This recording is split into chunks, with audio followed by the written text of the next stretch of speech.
Some players dominate the game. Some become legends. But only one became something more. Now one. Here's Jordan.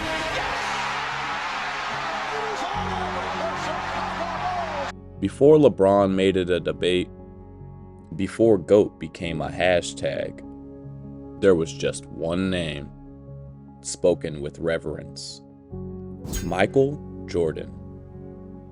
But when did he truly become the GOAT? Not just statistically, not just to Bulls fans, but to the entire world. Today, we go back in time, not just to trace his career, but to find the exact moment his greatness became undeniable. This is the myth, the legend, the crowning of a basketball god. Before Jordan, the GOAT conversation was quieter. Bill Russell had 11 rings, but only played against 8 teams some seasons. Wilt scored 100 in a game we'll never see. A walking cheat code in a league still learning how to play. And Kareem, the skyhook. 6 MVPs. The all-time scoring king, until recently. His resume was unmatched. This into Kareem. Kareem swing left, right hand, 12-footer,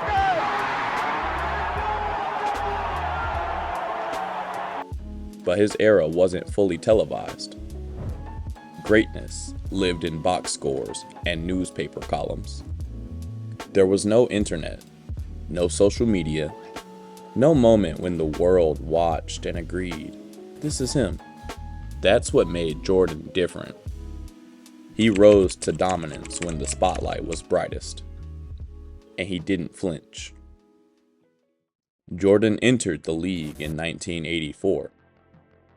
Not to the Celtics, not to the Lakers, but to the struggling Chicago Bulls. The Chicago Bulls pick Michael Jordan of the University of North Carolina. A team with no rings, no history, no weight. By his second season, he was averaging 37 a night. Head to Jordan by Vinny. Vinny stops him, but doesn't stop the shot. By his third, he was a human highlight reel. And yet, he couldn't get past Detroit. The bad boy Pistons built a wall. Jordan rules. Pain. Punishment. Playoff heartbreak. What's your emotion now, Michael? Sadness, frustration? Yeah, sadly, I'm disappointed, because I wanted to go further. But I got to accept the season that we played. We had a good season. We got this far. We got to look forward to next season. That's the only thing we can do. But Jordan didn't run. He built himself into something new. Stronger, smarter, hungrier. Then, in 1991, he swept Detroit. The Detroit Pistons heading back to the locker room. Their season has concluded while the Chicago Bulls advance to the NBA championship round. Faced Magic Johnson's Lakers and won. Chicago Bulls have won their first ever NBA championship. It wasn't just a championship. It was the beginning of a saga. Once the floodgates opened, the wins didn't stop. 1991, 1992, 1993. 3 straight titles. Scoring titles, MVPs, defensive dominance, a complete sweep of the league. It felt inevitable, like no one else mattered, like the NBA was Jordan's personal theater. I think the rest of the players in the league is his stamina and his endurance. The thing that I wasn't able to do, the thing that Magic wasn't able to do, we succumbed to injuries. We didn't have the type of stamina, the type of energy level that Michael seems to possess every single night, whether he's playing against the worst team in the league or the best team in the league. He has an energy level that's unmatched by any other player or any other athlete that I've seen in professional sports. And just when he reached the top of the mountain, he disappeared. His father was murdered, and Jordan walked away. I love the game of basketball, I always will. I just feel that at this particular time in my career, I've reached the pinnacle of my career. I've achieved a lot in that short amount of time, if you want to call it short. But I just feel that I don't have anything else for myself to prove. It was the most shocking exit in sports history, and it would only make his return more legendary. If you're enjoying this dive into Jordan's rise, don't forget to like the video, subscribe to the channel, and comment your exact moment when MJ became your GOAT. Now, back to the content. 1995. 2 words. I'm back. Not a huge surprise, but clearly one of the great comebacks since Burt Reynolds' hairline. It came in a 2-word statement, which is now just begging to have a Nike campaign built around it. Quote unquote, I'm back. He returned wearing 45. Rusty. Mortal. Knocked out by Shaq and Penny. But that summer, he trained like a man possessed. And in 1996, the world saw the return of number 23. The Bulls went 72-10. The greatest regular season team ever at the time. 3 more championships followed. 1996, 1997, 1998, another three-peat. No Game 7s, no losses in the finals. Jordan was perfect when it mattered. Here's Michael. He's got 21. Michael, as he cuts, is going to give him a shot. Michael doesn't like it. Jordan's the guy they want, even more so than usual, and that's why. June 14th, 1998. Game 6. Bulls versus Jazz. Jazz led 86-83. Just 40 seconds left. Jordan drives to the rim. Layup.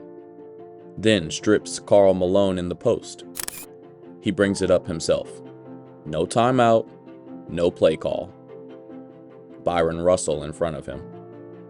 1 crossover, 1 shot, 1 swish. 87-86. Jordan a drive, hangs, fires, yes! He scores! The Bulls lead 87-86. And that was the last shot he ever took as a Bull. There were no Game 7s. No next year. That was the end. And somehow, the perfect ending. I am here to announce my retirement from the game of basketball. And I played it to the best that I could play it, and tried to enhance the game itself. I've tried to be the best basketball player I could be, and once again, I've had a great time. That wasn't just a moment. It was a coronation. When that shot dropped, everything aligned. The stats were there. The eye test was there. But more than anything, the world simply knew. He had become bigger than basketball. Michael Jordan wasn't just the GOAT. He was a global myth, a brand, a mantra, a religion even. Be like Mike, Air Jordans, Space Jam. He was the reason millions picked up a ball, the face of excellence, a symbol for greatness itself. I think the year was 97 or 98. It was one of the last championships that team won together. I do remember going back in the tunnel just barely. We wanted to see Scotty and Mike so bad, and I remember getting his autograph. I don't think I said a word, but just the fact that I was able to be there and meet the legend himself was so motivating for me. Incredible, like his highlights are like, man, like somebody was doing all that. The way he flew through the air and dunked on pretty much anybody, his mid-range shot, playmaking, his defensive ability, everything he brought to the table. So, when did Michael Jordan become the GOAT? Some say it was after the first ring. Others say it was the first three-peat. But for many of us, it was that final shot in Utah. A moment where resume, performance, legacy, and myth all converged. No more debates, no more comparisons, only reverence.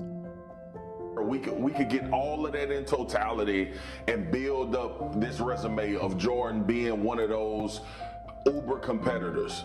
That last night taught me more about Michael Jordan and his mentality and how he approached the game than anything I've ever heard about him. Michael Jordan didn't just play basketball, he transcended it. And for that reason, he will forever be remembered as the greatest to ever do it. If you want more stories like this, check out our breakdowns of other godlike seasons, like 2010 Kobe and 2016 Steph. Their stories aren't just great, they're unforgettable. Be sure to like, comment, and subscribe for more. Keep watching greatness until the next time. This is AB from 3 Point Revolution. I'll catch you on the next run.